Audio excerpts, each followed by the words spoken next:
Bismillahirrahmanirrahim. Assalamualaikum warahmatullahi wabarakatuh. Alhamdulillah. Alhamdulillahilladzi arsala rasulahu bil huda wa dinil haq liyudhhirahu 'alad dini kullihi walau karihal musyrikun.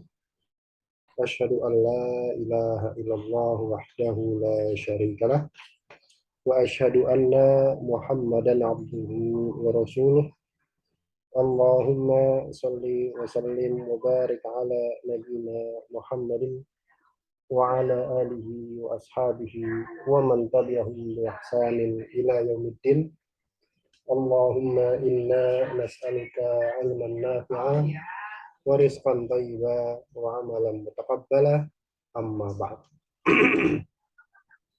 Ayo ikhwah, bidakumullah, alhamdulillah kita bersyukur kepada Allah Subhanahu wa taala atas segala limpahan nikmat dan karunia-Nya, sehingga pada malam hari ini kita masih bisa kembali berkumpul, bermuajahah secara online dalam madrasah fikih online dari Ngaji Ilmiah. Ya. Kita berharap apa yang kita kerjakan pada malam hari ini itu bernilai pahala di sisi Allah Subhanahu wa taala, dan kita diberikan keikhlasan dalam menuntut ilmu agama. Ayo ikhwah hafizakumullah. Terakhir kita masih di pembahasan seputar di awal-awal tentang mengusap khuf dari kitab Al-Yaqut An-Nafis fi Madhhab Ibnu Idris yang ditulis oleh Syekh Al-Alamah Ahmad bin Umar Asy-Syatiri rahimahullahu taala rahmatan wasi'ah. Baik. Ikhlas sekalian, kemarin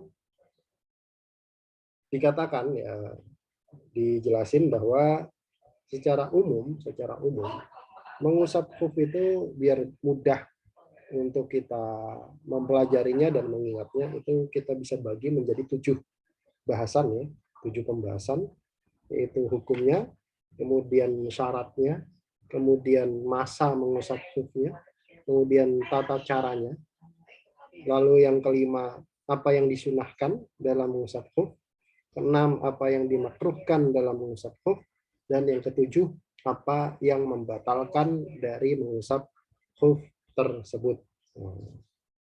Jadi itu bahasan tentang mengusap khuf. Kemarin kita sudah sampai hukumnya ya. Kita lihat di sini.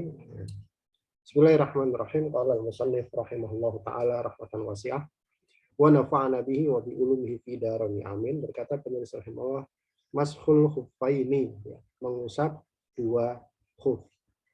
Yajuzu mashu syai'in min dhahiri a'lal khuffaini badalan an ghaslir rijlaini fil wudu'i.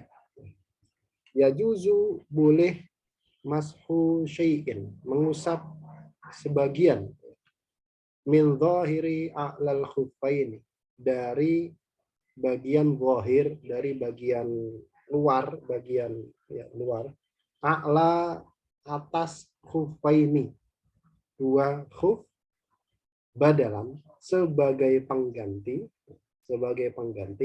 an ghasli ar-rijlaini, dari membasuh rijlaini, 2 kaki, fil wudu'i, dalam kasus wudu. Berarti rukhsah mengusap khuf ini khusus bagi orang yang wudu, bukan pada mandi, bukan pada izalah najas nanti ya.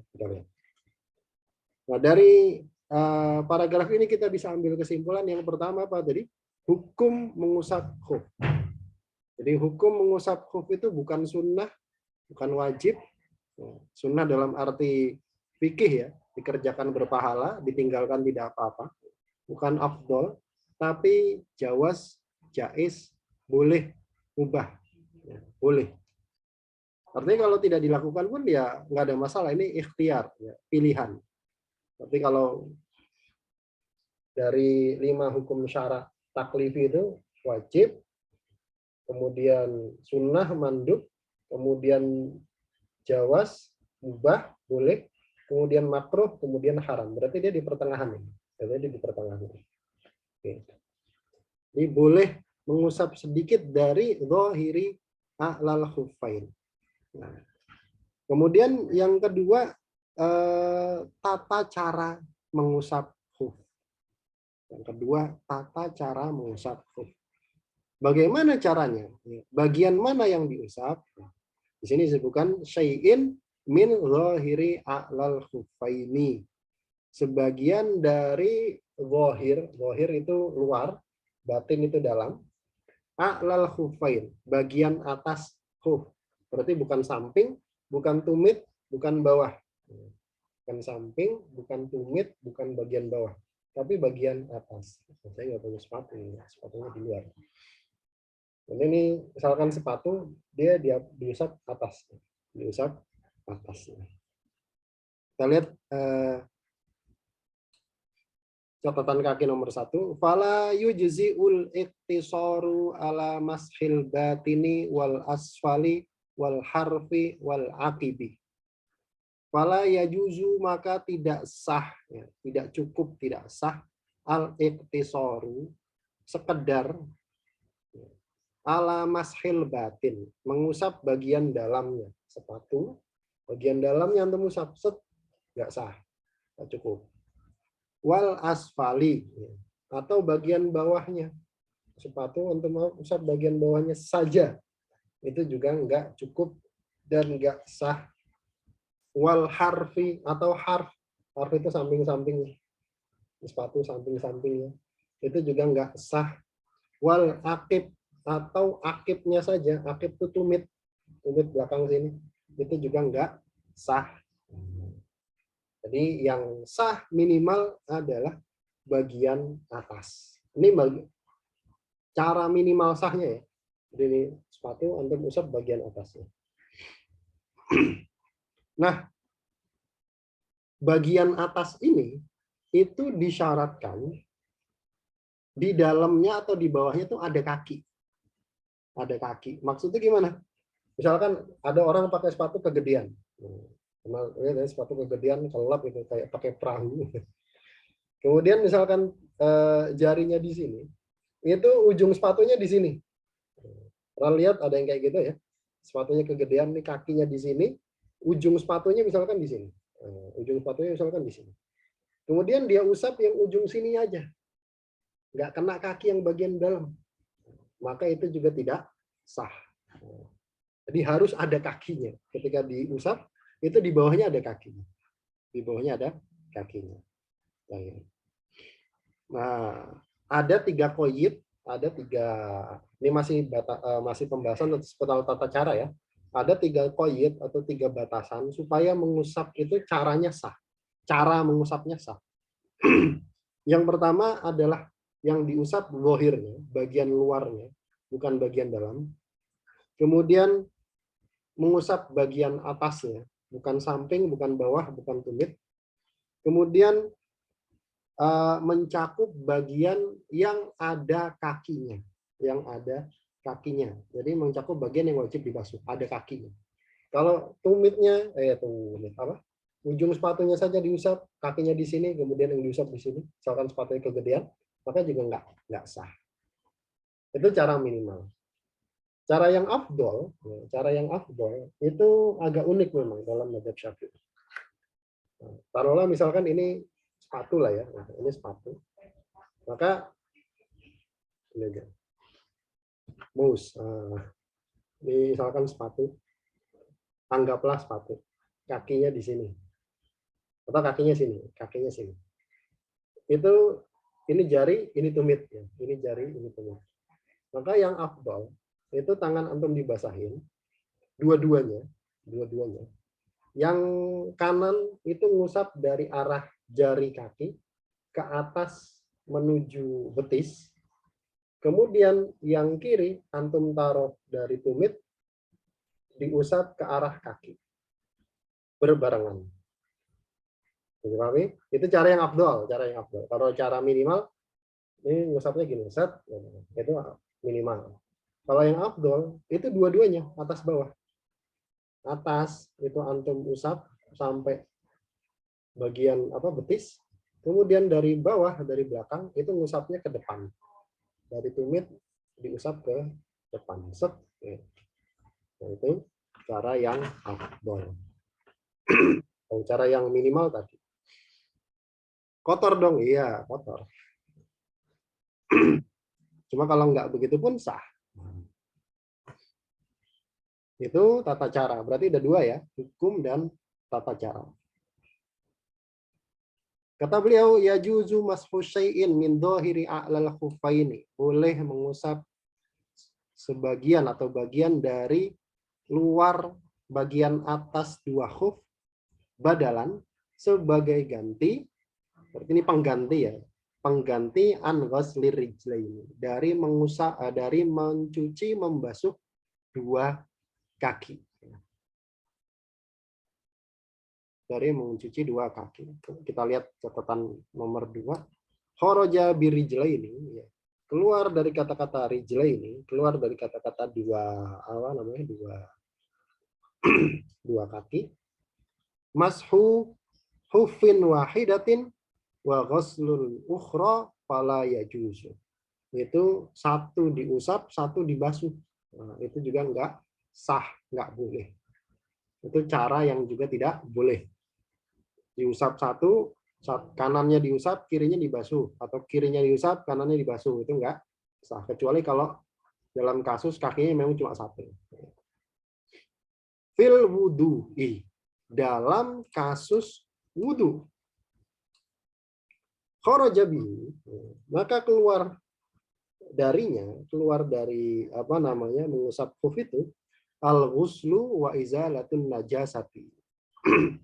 Maka kalau kasusnya itu bukan wudhu, misalkan mandi junub, antum lagi pakai sepatu kemudian junub. Nah, kemudian mau mandi malas ngelepas sepatu. Kemudian antum mandi, sepatunya diusap, maka tidak sah, tidak boleh. Wa izalatun najasah, begitu aja menghilangkan najis. Najisnya ada di apa namanya di kaki. Kemudian malas nyuci kaki, sepatunya aja lah diusap, nggak boleh. Fala yajuzu fihi, maka tidak boleh apa namanya diusap. Kalau mandi ya harus dibasuh, kalau ngilangin najis ya juga harus dibasuh.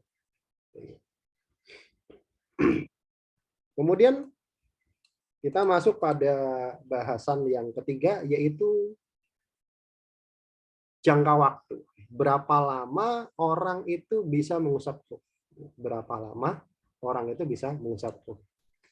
Kata beliau, yauman walailatan lil muqimi wa salasata ayyamin bilayaliha lil musafir. Kita baca matanya dulu ya. Yauman sehari walailatan semalam, sehari semalam lil muqimi, bagi orang yang mukim, bagi orang yang mukim. Wasala sata ayyamin lilayaliha lil musafir. Dan bagi musafir itu 3 hari 3 malam. 3 hari 3 malam. Itu boleh mempraktekkan mengusap khuf. Berarti orang mukim boleh mengusap khuf, boleh. Rukhsah ini tidak khusus untuk musafir saja. Jadi rukhsah ini tidak khusus untuk musafir saja. Yang khusus musafir itu 3 hari. Kalau antum di rumah mau iseng gitu mengusap khuf, praktekkan silakan. Boleh. Kita lihat catatan nomor 4. Nah, ini antum kasih nomor ya, nomor 3. Masa atau periode boleh mengusap khuf. Yang pertama sehari semalam. Yang pertama sehari semalam. Bagi siapa? Yang pertama bagi orang yang mukim. Bagi orang yang mukim. Mukim itu pokoknya non musafir. Nanti ada ya. Nanti ada mustautin, ada mukim, ada musafir. Nanti ada di pembahasan Jumat, sholat Jumat. Jadi boleh sehari semalam. Bagi siapa? Pertama bagi orang yang mukim. Pokoknya non musafir. Non musafir, mukim. walau asyan biqamati. Meskipun orang yang mukim tadi dalam keadaan bermaksiat. Dalam keadaan bermaksiat. Dia mukim nih. Terus maksiat. Mau sholat, mempraktekkan mengusap khuf, boleh nggak? Boleh. Sehari semalam. Contohnya siapa? Karena syidati, karena hijatin min zaujiha. Contohnya istri yang sedang nusyuz, sedang apa namanya, nusyuz itu apa ya, durhaka gitu ya terhadap suaminya. Contohnya gimana, misalkan ada istri suaminya mau safar, diajak, ayo temanin saya, dia nggak mau di rumah aja. Nah itu nusyuz, itu masuk nusyuz. Nanti adalah ya nusyuz itu apa di kitab nikah, tapi kita nggak sampai kitab nikah. Nah, itu nanti pembahasan lain. Itu yang kedua. Jadi yang pertama orang mukim, yang kedua orang mukim yang sedang bermaksiat. Itu juga dia boleh mengusap khuf jangka waktu sehari semalam. Yang ketiga wamithlu, dan juga yang hukumnya sama dengan orang mukim, berarti dia boleh mengusap sehari semalam. Itu adalah al-asi bisafarihi. Orang yang safar tapi safarnya maksiat. Orang safar tapi safarnya maksiat. Safar, misalkan pengen minum khamar misalnya.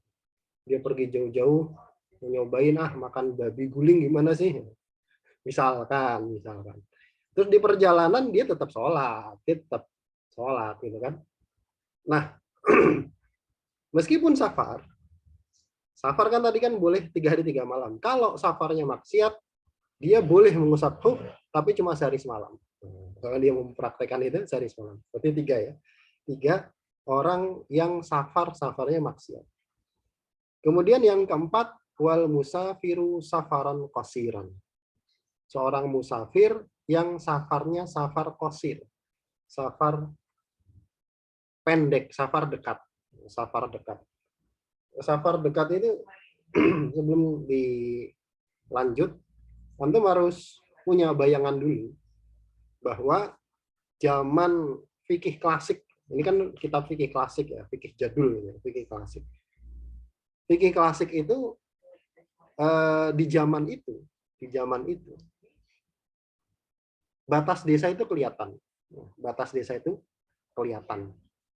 Kemudian batas kota juga terlihat.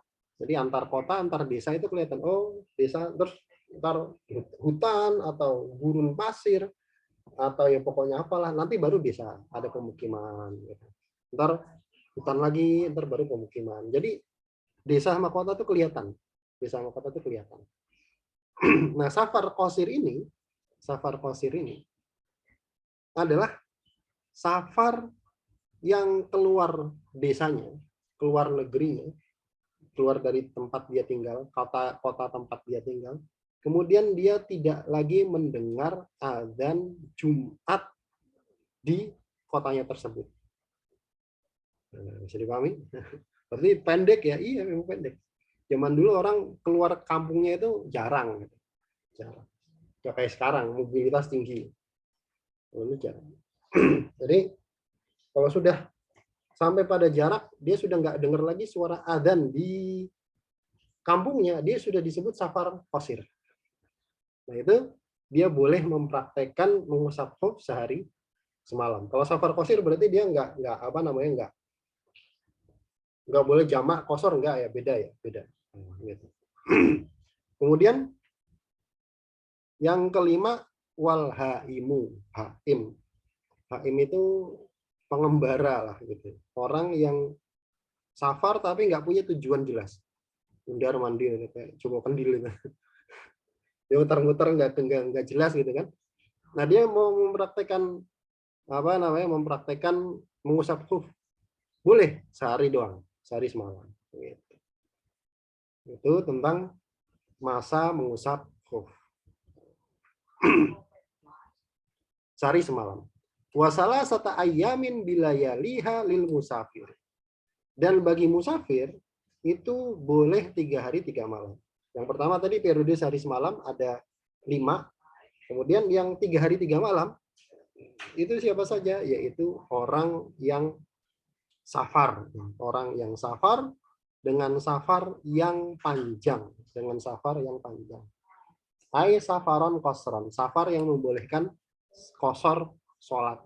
Safaran kosor itu safar yang membolehkan kosor sholat. Berapa itu? Ya sekitar 2 marhalah. 2 marhalah itu kalau sekarang sekitar 83 sampai 90 km, sekitar segitu ya. Jarak Semarang Jogja kira-kira. Jarak Semarang Jogja kira itu lebih ya. Jadi itu safar yang membolehkan orang mengusap khuf 3 hari 3 malam. Dengan catatan dia safarnya bukan safar maksiat. Safarnya bukan safar maksiat. Kamu kemana? Mau ke Jogja ngapain? Mau nyobain misalkan apa? Mirasnya di sana. Nggak boleh dia. Nggak boleh 3 hari 3 malam. Kalau mau mempraktekkan musafu sehari semalam aja. Sehari semalam aja. Nah, gitu. Nah, rukhsah mengusap khuf 3 hari 3 malam itu khusus bagi musafir yang safar jauh.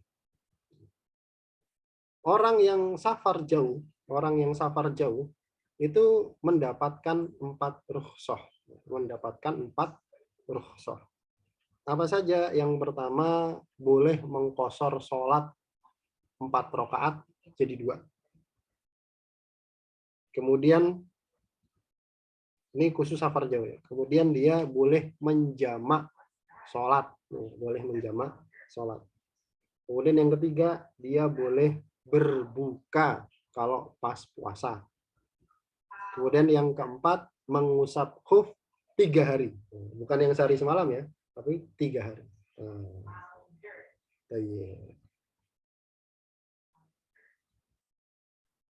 Nah, itu yang ketiga, mengusap khuf. Kemudian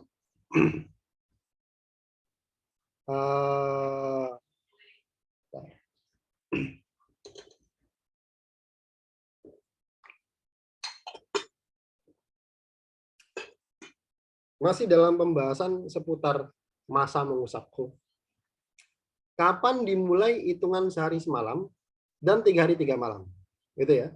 Masih dalam pembahasan nomor 3 tadi, masa mengusap khuf.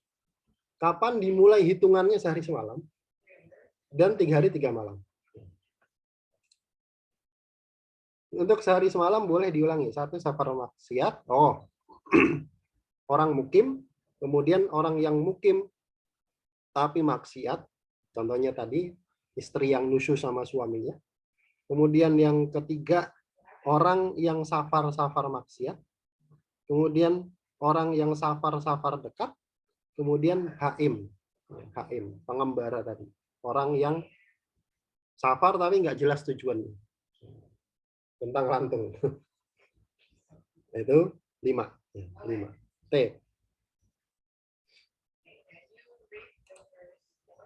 Nah, kapan periode dimulainya? Jadi begini ya, teman-teman. Hitungan ini dimulai, itu kan nanti kalau selesai masanya, berarti selesai juga kebolehan untuk mengusap khuf. Ya. Kalau selesai masanya, maka selesai juga kebolehan mengusap khuf. Kalau selesai berarti antum kalau mau boleh mengusap khuf diulang dari awal ritualnya. Kalau enggak maka wudhu sempurna. Nah, kapan dimulainya? Watabtadi'ul muddatu min intiha'il hadathi ba'dal lubsi. Ya. Watabtadi'u dan dimulai al muddatu masa mengusap khuf. Dimulai hitungan sehari semalam, 3 hari 3 malam. Itu dimulainya kapan? Dari pakai sepatukah? Dari selesai wudukah, gitu kan? Atau dari mana, gitu kan? Paham ya? Masa sehari semalam, 3 hari 3 malam tuh dari mulai safarkah? Kalau safar, dari mulai pakai sepatu, dari mulai selesai wudhu atau dari mana? Watabtadi'u al muddatu. Hitungannya dimulai minintiha il hadas, dari akhir hadas, dari selesainya hadas ba'dal lubsi, setelah sempurna memakai khuf setelah sempurna memakai khuf. Ya. Kita lihat catatan nomor 6. Ai mutlaqan indabni hajarin wa syaikhil islami wal khatib. Setelah dimulainya dari setelah selesai hadas. Mutlaqan secara mutlak. Nanti ada perinciannya. Dibaca dulu, kita baca dulu. Setelah selesai hadas secara mutlak, indabni hajarin, menurut Imam Ibnu Hajar, wa syaikhil Islam dan Syekhul Islam Zakaria Ansori. Kalau di dalam Syafi'iyah disebut Syekhul Islam, maksudnya Zakaria Ansori. Kemudian wal khatib dan khatib Baghdadi. Khatib Baghdadi. Khatib Syirbini apa? Khatib Syirbini. Kalau di Jakarta jadi Sarbini. Khatib Syirbini. Itu secara mutlak. Kemudian wa inda Jamali al-Romli. Menurut Jamaluddin ar-Romli itu dirinci. Min intihaihi illam yakun bikhtiyarihi. Hitungannya itu dimulai dari selesainya hadas, dari ujung hadas, in lam yakun bi ikhtiyarihi. Kalau hadasnya itu muncul bukan karena pilihan dia. Contohnya apa? Kabaulin wa gha'itin. Contohnya baul, kencing, wa gha'it, dan buang air besar. Itu kan orang buang air besar, buang air kecil kan bukan pilihan dia. Ya. Pengen, kalau ketika pengen kan ya sudah gitu kan. Bukan pilihan dia. Kalau hadasnya bukan karena pilihan dia, maka dihitungnya dari selesai hadas. Dari berakhirnya hadas, selesai hadas. Maksudnya gimana? Misalkan ada orang buang air besar jam 10. Buang air besar jam 10. Selesainya jam 10.15. Berarti dihitungnya kapan? Jam 10 apa jam 10.15? Jam 10.15. Dimulai. Nah, gitu. Jadi pahami? Jadi ngitungnya itu dari ujung hadas, dari selesai hadas. Wa min awwalihi. Dan dari awal hadas, in kana bikhtiyarihi. Kalau hadasnya itu muncul dengan pilihan dia. Artinya dia bisa milih mau hadas mau enggak. Contohnya apa? Kalumsin wa naumin.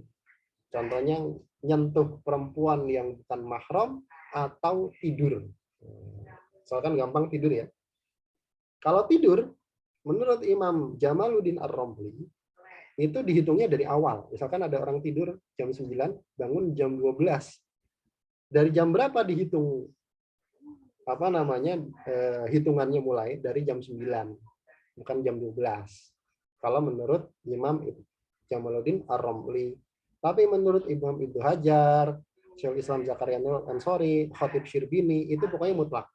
Mau hadas pilihan sendiri kayak mau itu tidak dengan pilihan sendiri, ya pokoknya dari ujung hadas, selesainya hadas. Kalau tadi berarti kalau menurut Imam Ibnu Hajar, orang tidur jam 9, bangun jam 12, dihitungnya kapan? Jam 12. Antum tinggal pilih yang mana, boleh. Jadi pahami nih? Nah, bisa dipahami? Jadi seperti itu. Kalau ada pertanyaan, nggak apa-apa, silakan langsung aja. Nah, itu tentang kapan dimulainya. Kapan dimulainya. Hitungan 1 hari 1 malam dan 3 hari 3 malam. Wallahu a'lam. Kemudian lanjutnya.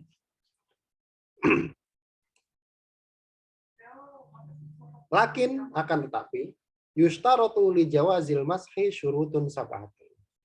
Akan tetapi disyaratkan untuk bolehnya mengusap khuf itu syurutun sab'atun. Itu 7 syarat. Nah, berarti kita masuk pada pembahasan nomor 4, yaitu syarat bolehnya mengusap khuf. Syarat bolehnya mengusap khuf. Oh ya, tambahan sedikit. Hitungan ini itu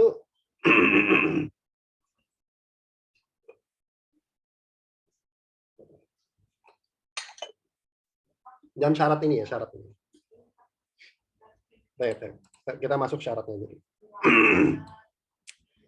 Apa saja? Yang pertama ada 7 syarat ya. Syarat boleh mengusap khuf. Yang pertama an yulbasa al-khufani ala toharotin kamilatin. Satu al-khufani, dua khufnya itu yulbasa, dipakai, ala toharotin kamilatin, setelah toharohnya kamilah, setelah toharoh yang sempurna. Berarti antum boleh mempraktekkan mengusap khuf ini, antum harus wudhu dulu sempurna, kemudian baru pakai sepatu. Kalau belum wudhu sebelumnya, kemudian safar, kemudian tiba-tiba pengen mengusap khuf, maka nggak boleh dan nggak sah. Jadi pahami? Jadi sebelum safar antum wudhu dulu, kemudian misalkan mau safar ya, kita taruhlah gampang kasusnya safar. Antum mau safar, berarti antum harus toharoh dulu sempurna, selesai, kemudian baru pakai khuf, Kita lihat catatan nomor 7. Bi alla yakuna alaihi hadasun asgharu au akbaru. Yang mana tidak ada di atas orang yang mengusap khuf tersebut hadas asghar atau hadas akbar. Berarti makainya dalam keadaan suci. Makainya dalam keadaan suci, punya wudhu. Gitu. Kalau belum punya wudhu maka enggak boleh. Falau baqiya min badanihi lum'atun bila toharoti. Seandainya baqiya, tersisa, ada min badani, dari badannya itu, dari badan yang diwudukan itu, lum'atun, sedikit saja, sebagian, bila toharotin, yang belum kena toharoh, misalkan ada segini nggak kena toharoh, lam yajus lubsuhuma qabla kamali, maka nggak boleh memakai. Nah, sebenarnya bukan memakai, nanti kita lihat. Kita terjemahkan ini. Lam yajus, tidak boleh, lubsuhuma, memakai dua khuf tersebut, qabla kamalihi, sebelum sempurnanya toharoh. Artinya dia harus pakai dalam keadaan sudah wudu sempurna. Lam yajuz lubsuhuma, nggak boleh lubsuhuma, memakai khuf. Ini yang nggak boleh itu pakai khuf atau ngusap khuf. Yang nggak boleh ini pakai khuf atau ngusap khuf. Nggak boleh kan, berarti kan kalau dalam kitab fikih artinya kalau nggak makruh haram. Kalau ya lam yajuz itu berarti nggak boleh itu makruh ya, nggak boleh. Ini berarti yang nggak boleh pakai khuf atau ngusap. Yang benar ngusap. Yang benar nggak boleh mengusap. Bukan makainya. Makainya antum nggak ada masalah gitu kan. Saya mau safar, kemudian belum wudu sempurna, mau pakai sepatu boleh nggak? Masa nggak boleh? Boleh. Pakai sepatunya boleh. Yang tidak boleh adalah mempraktekkan mengusap khuf. Maksudnya begitu. Jadi pahami ya? Ini ibarat di sini bisa dipahami. Jadi yang nggak boleh itu ngusap khuf. Antum belum sempurna, kemudian pakai sepatu, ya silakan. Kemudian antum safar, yang nggak boleh antum mempraktekkan mengusap khuf. Wal ibrotu, yang dinilai poin yang dibilang memakai khuf itu dihitung sudah memakai khuf gitu, bistiqrari al-qadamaini, dengan mantepnya dua kaki. Artinya kaki itu sudah napak di sepatu. Berarti itu sudah dianggap pakai khuf. Kalau ibtada'a lubsuhuma ba'da kamali toharoti. Kemudian beliau ngasih contoh. Kalau seandainya ibtada'a lubsuhuma, orang pakai khuf ba'da kamalit toharoti, ba'da setelah kamalit toharoti, setelah sempurna toharoh. Boleh kan, berarti kan sudah selesai toharoh, kemudian dia mulai pakai khufnya, pakai sepatunya. Tsumma ahdatha, kemudian dia berhadas, qabla wusurir rijli qadamal khuf, kemudian dia berhadas sebelum sampainya kaki di telapak khuf, baru sampai sini kentut. Nah, baru sampai sini kakinya di telapak sepatu, baru sampai sini kentut. Maka lam yajuz al mashu, dia nggak boleh mempraktekkan mengusap khuf. Kalau mau maka dia diulang, dia wudhu lagi, gitu kan? Kemudian baru pakai khuf. Gitu. Oke, itu syarat yang pertama. Syarat yang pertama adalah memakainya dalam keadaan suci sempurna. Kemudian yang kedua, syarat yang kedua adalah wa an yakuna qawiyaini. Sepatunya itu qawiyaini. Sepatunya itu kuat. Sepatunya itu kuat. Sepatu kuat itu gimana? Yang disebut dengan sepatu kuat itu ai bihaitsu, yaitu maksudnya yumkinu at-taraddudu fihima bila na'lin lil hajatil lati taqa'u fi muddati lubsihima. Yang mana memungkinkan at-taraddudu, itu taraddud, mondar-mandir, ya, bolak-balik, fihima, dengan memakai sepatu tersebut bila na'lin, dengan tanpa na'al. Dengan tanpa. Oh, ini salah nih. Bila fi'lin lil hajat. Ada yang punya kitab lain nggak? Kitab lain? Ada yang punya kitabnya nggak? Kitab cetak. Di tempat antum na'lin apa fi'lin?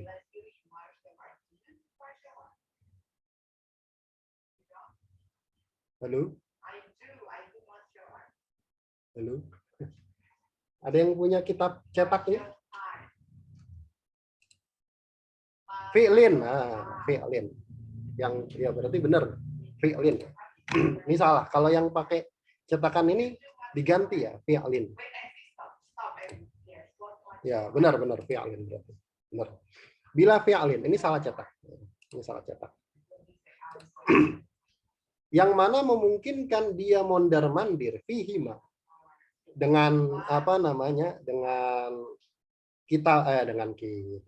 dengan sepatu tersebut bila fi'lin lil hajati, tanpa dia apa namanya melakukan kebutuhan allati taqa'u fi muddati lubsihima, yang taqa'u, yang ada, yang terjadi fi muddati lubsihima, selama dia memakai sepatu tersebut. Artinya begini, sepatu tersebut misalkan kita safar naik mobil ya, kemudian berhenti di rest area, kita mau jajan makan, kita mau ke toilet, kita mau ke WC, kita berhenti, itu sepatunya kita pakai itu nggak rontok, maksudnya gitu, sepatunya kita pakai nggak rontok, jadi kita pakai untuk kebutuhan kita selama safar, mondar-mandir, beli apa, kemudian kemana, itu sepatunya nggak rontok.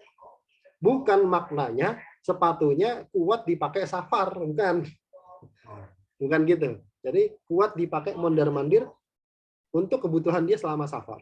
Bukan sepatunya harus kuat dipakai untuk safar, enggak. Kalau gitu ya pakai sepatu apa yang begitu kan? Fala yujzi'u nahwu raqiqin yanhariku bil masyi an qurbin. Fala yujzi'u, maka tidak sah pakai sepatu yang raqiqin, yang tipis, yang khariku, yang mana sepatu tersebut rontok, bil masyi an qurbin, kalau dipakai jalan dekat. Dipakai jalan dekat ambrol, misalkan sepatunya dari kain sepatunya tipis, dipakai jalan ambrol, itu nggak boleh. Itu nggak boleh. Itu yang kedua, syarat yang kedua. Syarat yang kedua, sepatunya harus kuat. Kemudian yang ketiga, wa an yakuna mani'aini li nufudil ma'i min ghairi al-kharzi. Wa an yakuna, khufnya itu mani'aini, harus bisa menghalangi li nufudil ma'i, merembesnya air sampai ke kaki, min ghairi al-kharzi, tanpa dari sela-sela jahitan. An yakuna sepatunya tersebut mani'a ini menghalangi linufudil ma, merembesnya air, sampainya air ke kaki, min ghairi al-kharzi, tapi bukan dari lubang jahitan. Artinya kalau sepatunya tersebut dituang air pure gitu, maka kakinya nggak basah. Kakinya nggak basah. Kalau basahnya lewat sela-sela jahitan, maka tidak mengapa, dimaafkan. Tapi kalau sepatunya itu sepatu cats ya, sepatu kain, disiram air biur gitu kakinya basah yang di dalam, maka nggak boleh untuk mempraktekkan ngusap khuf ini. Berarti sepatunya harus sepatu kulit gitu ya. Setelah catatan nomor 9, ai lau subba alaihima, seandainya dituang air ke atas khuf tersebut, yaitu syarat nomor 3, dia harus tahan air.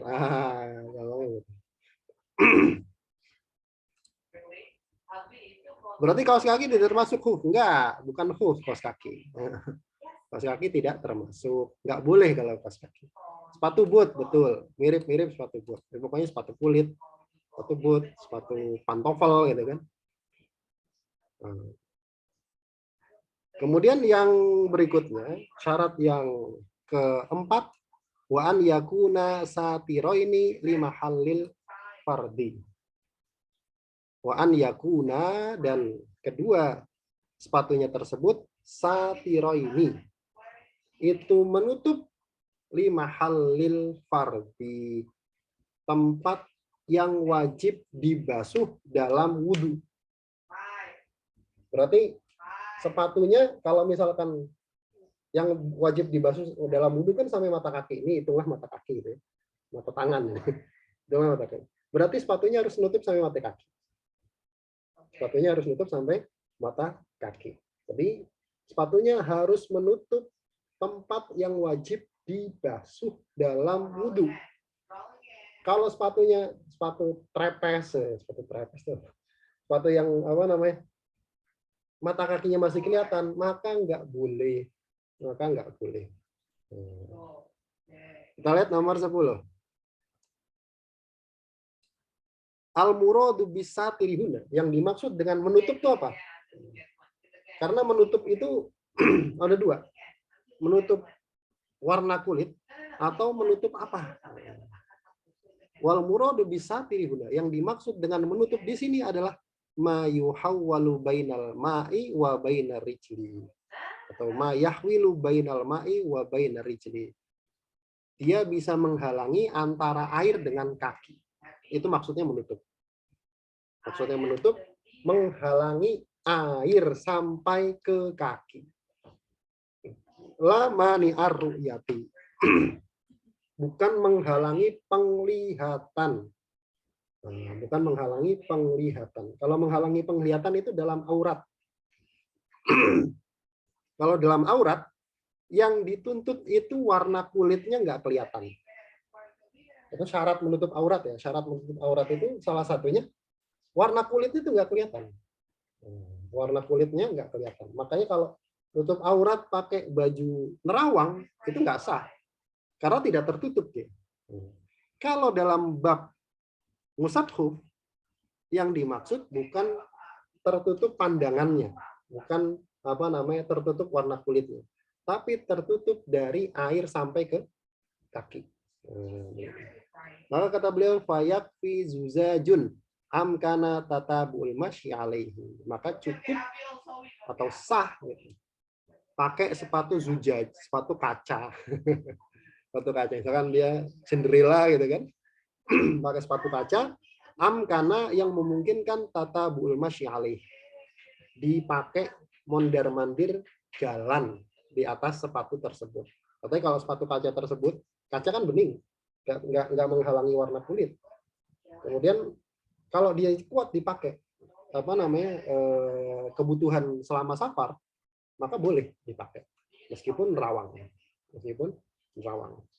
Ini kita bicara ngusap khuf ya. Kita bicara ngusap khufnya, bukan sholat. Kalau sholat nanti beda lagi. Berarti kalau sholat harus ditutup. buat perempuan. Ini kita bicara boleh ngusap khuf. Nah, gitu. Itu yang ke berapa tadi?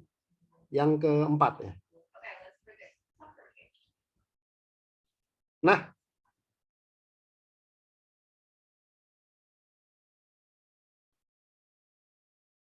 kemudian ini masih yang nomor 4, minal jawanibi wal asfali. Menutup apa namanya tadi? Menutup yang wajib dibasuh dari mana? Minal jawanib, dari samping-samping, jawanib itu sisi-sisi, wal asfali, dan dari bawah. Jadi yang tertutup sisi-sisi samping dan bawah. Kita lihat catatan nomor ini. La al-a'la, bukan dari atas. Maksudnya kalau dari atas itu, dari atas maksudnya dari tempat masuknya kaki itu ya, itu dikasih air yang basah ya jelas gitu kan. Itu artinya nggak apa namanya, nggak dianggap. Yang penting itu dari samping-samping sini, sisi-sisinya dan bawah. Itu menghalangi air. Maksul al-aurah. Ini kebalikan dari aurat. Kalau aurat itu tertutup dari sisi samping dan atas. Artinya kalau dilihat dari atas, bukan rawang dari sini ya, tapi dari atas, itu nggak kelihatan. Kalau dari bawah, maka nggak ada masalah. Kalau dari bawah, dimaafkan. Misalkan ada orang sholat di lantai 2, itu apa auratnya kelihatan dari bawah sarung misalkan. Maka tidak tersingkap auratnya. Tidak tersingkap. Kenapa? Yang disyaratkan dalam menutup aurat itu samping dan atas. Kalau bab khuf itu dari samping-samping dan bawah. Dari samping-samping dan bawah, bukan dari atas tempat masuk kaki. Dipahami? Itu syarat nomor 4.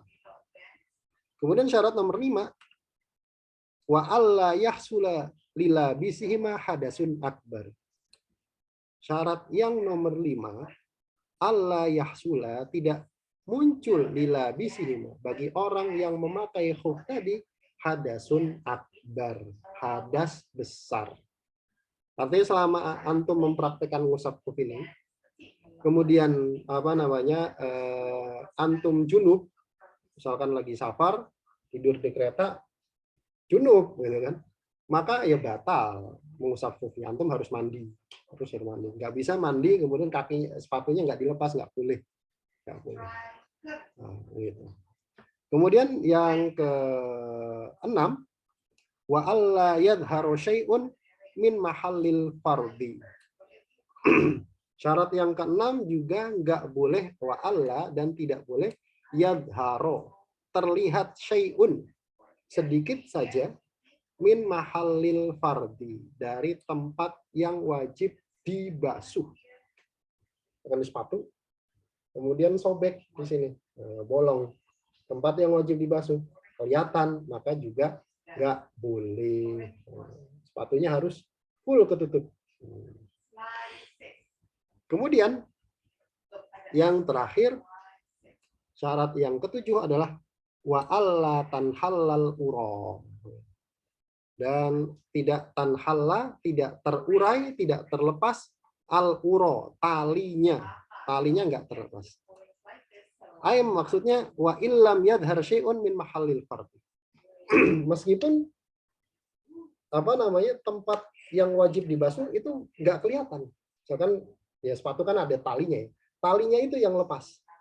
Talinya itu lepas, maka juga tidak boleh untuk mempraktekkan ngusap. Jadi talinya harus tetap tersambung terus. Kalau sepatunya ada tali, pakai sepatu tali, maka talinya harus nyambung terus. Kalau lepas, maka nggak boleh. Batal juga mengusap khufnya. Baik. Wallahu ta'ala alam bishawab. Nah, yang belum disebutkan di sini adalah pembatal mengusap khuf. Pembatal mengusap ya, bukan wudunya. Pembatal mengusap, bukan wudunya. Jadi antum gambarannya gini, gambaran mengusap khuf itu gini.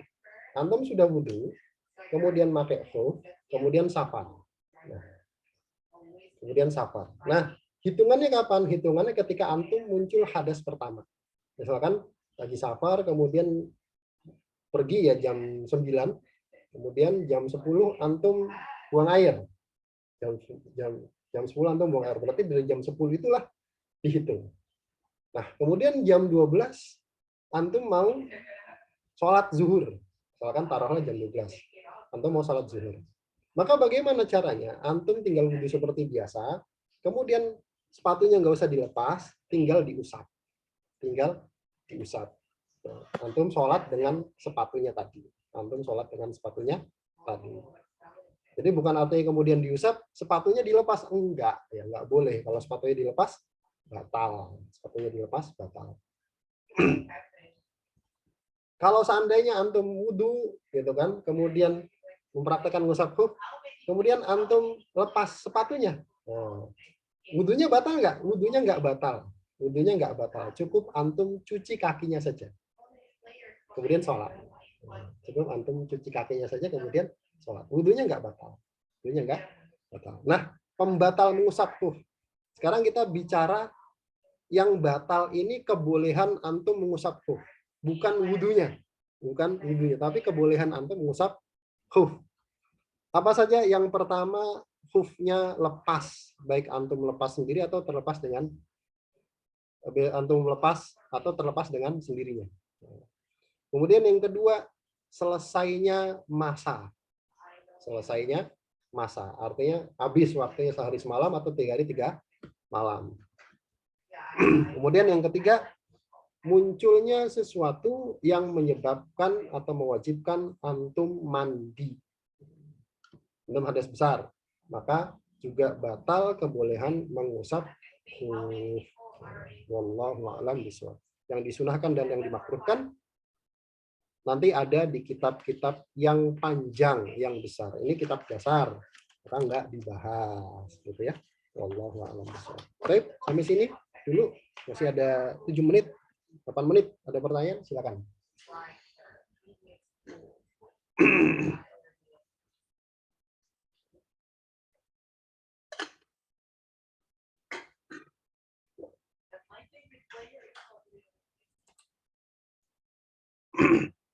Saat maksud masa mengusap khuf sehari semalam itu sehari sekali dalam sehari semalam, bukan sekali, bukan sekali. Ya, pokoknya tiap antum mau sholat boleh mengusap khuf.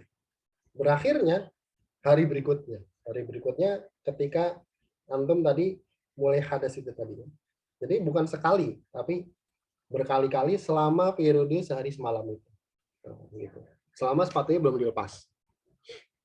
Ini ada pertanyaan direct message ya. Ustadz Afwan tadi kalau nggak salah ada poin kalau sebelah diusap dan sebelahnya lagi dibasuh maka tidak sah. Maksudnya bagaimana? Ya nggak sah. Maksudnya sebelah diusap kemudian sebelah dibasuh nggak terjadi wudhunya. Nggak terjadi wudhunya. Caranya bagaimana ya? Kalau mau ya diusap semua atau dibasuh semua.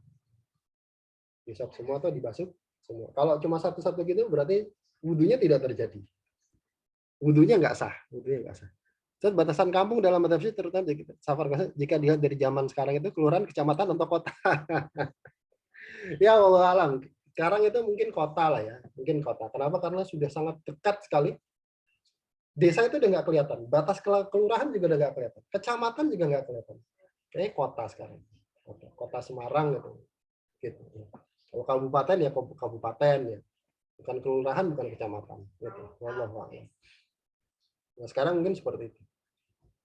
Ngusap khuf itu ada dari ngusap khuf itu untuk perempuan saja atau laki-laki juga boleh. Dua-duanya boleh. Laki-laki perempuan. Laki-laki perempuan boleh. Dan syarat pertama ngusap khuf itu harus selalu diawali dengan wudhu sekali di awal safar atau setiap mau sholat wudhu dulu baru mengusap khuf. Oh, jadi gini. Jadi kayak gitu ya. Syarat sebelum boleh. Jadi syarat sebelum boleh mempraktekkan mengusap khuf, antum harus memakainya dalam keadaan suci sempurna. Antum wudhu dulu, kemudian pakai sepatu, pakai khuf.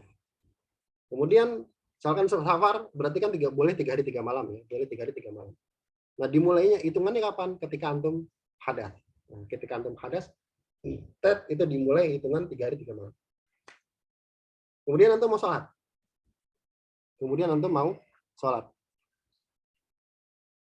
Eh, untuk mau sholat, tadi kan sudah batal tuh, sudah misalkan buang air, sudah batal. Maka caranya bagaimana? Antum wudhu seperti biasa, kemudian ketika mau membasuh kaki, cukup diusap. Cukup diusap. Nanti perjalanan lagi, misalkan nanti antum batal lagi, maka begitu juga. Wudhu, sepatunya diusap. Wudhu, sepatunya diusap. Bukan setiap mau sholat, wudhu dulu, setiap mau sholat, wudhu dulu, lalu mengusap. Enggak. Yang penting antum, kalau masih punya wudhu, silakan, nggak ada masalah. Tapi kalau sudah batal, wudhu seperti biasa, mengusap kufinya itu membasuh kakinya itu diganti dengan mengusap kuf. Jadi pahami ya. Tadi sekilas saya menjelaskan bahwa kita tidak sampai bab nikah untuk 6 bulan ke depan, target sampai bab mana? Sampai bab ibadah selesai, sampai haji. Saya awalnya nggak yakin ya. Maksudnya saya awalnya menyangka bahwa 6 bulan itu sampai bab haji itu kelebihan. Tapi kayaknya cukup. Kenapa? Karena kecepatan kita turunkan. Tapi nanti mungkin kalau misalkan targetnya bab ibadah selesai. Tapi nanti kalau misalkan waktunya masih sisa, bahkan baru 5 bulan bab ibadah selesai atau baru 3 bulan bab ibadah selesai, bab 3 bulan nggak mungkin ya. Itu bab ibadah sudah selesai, maka kita tambah. Dengan bab muamalah atau bab nikah. Targetnya fikih ibadah. Dari toharoh sampai haji. Berarti mencakup sholat, mencakup puasa, mencakup zakat, mencakup haji. Gitu. Wallahu a'lam. Cukup? Bisa dipahami ya? Atau ada yang masih kurang jelas? Kalau cukup kita akhiri. Mudah-mudahan bisa dipahami ya. Dipahami dan nggak kecepatan gitu. Karena yang penting paham. Karena ini pondasi. Ibadah itu dasar sekali antum tiap hari ketemu. Maka harus paham. Yang penting antum paham gambaran masalahnya, gambaran kasusnya, kemudian syaratnya, kemudian rukunnya, pembatalnya, itu antum paham gambaran tiap kasusnya. Oh, batal itu gambarannya begini. Oh, syaratnya itu gambarannya begitu. Itu harus paham. Supaya nggak salah paham. Kita cukupkan sampai di sini. Mudah-mudahan sedikit ada manfaatnya. Yang benar tanggung dari Allah Subhanahu wa taala dan Rasulnya. Dan yang salah dari saya pribadi dan dari syaitan, dan saya mohon ampun atasnya. Kita tutup dengan bacaan doa kafaratul majelis. Bismillahirrahmanirrahim. Subhanakallahumma bihamdik asyhadu an la ilaha illa anta astaghfiruka wa atubu ilaik. Assalamualaikum warahmatullahi wabarakatuh. Jazakumullah khairan. Waalaikumsalam warahmatullahi